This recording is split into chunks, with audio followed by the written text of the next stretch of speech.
I remember, I think back to when I was diagnosed, so I was 25, and I didn't talk about it for 2 years.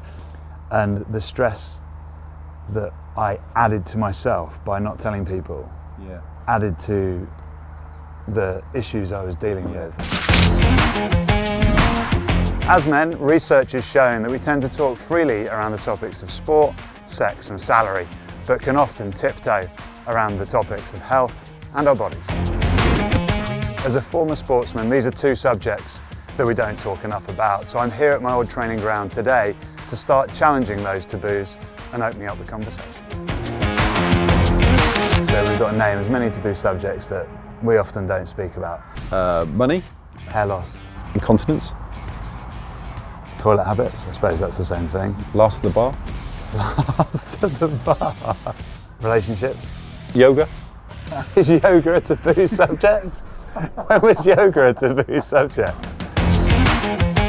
I think as men we don't talk enough because we're a product of our environment, quite simply. For most of us, I know some people find it easy to communicate, but for me, you know, whether it's a father figure, a role model, a teacher, a coach, you learn off those individuals and those role models, and if they don't do it, then we don't do it.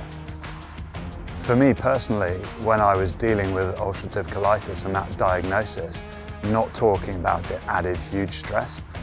And it was only when I opened up to my coach after a year and a half, I suddenly realised he was dealing with something similar, and it was like a weight was lifted.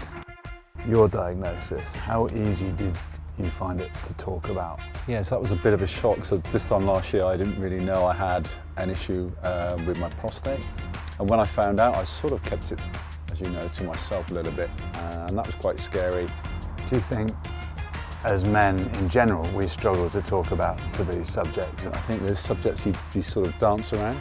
These things are sort of tucked away and we don't really approach them, but we should. Yeah, you're right. We can break those taboos, I suppose, by starting to share our vulnerabilities, and more importantly for me, finding a trusted friend or colleague to open up to.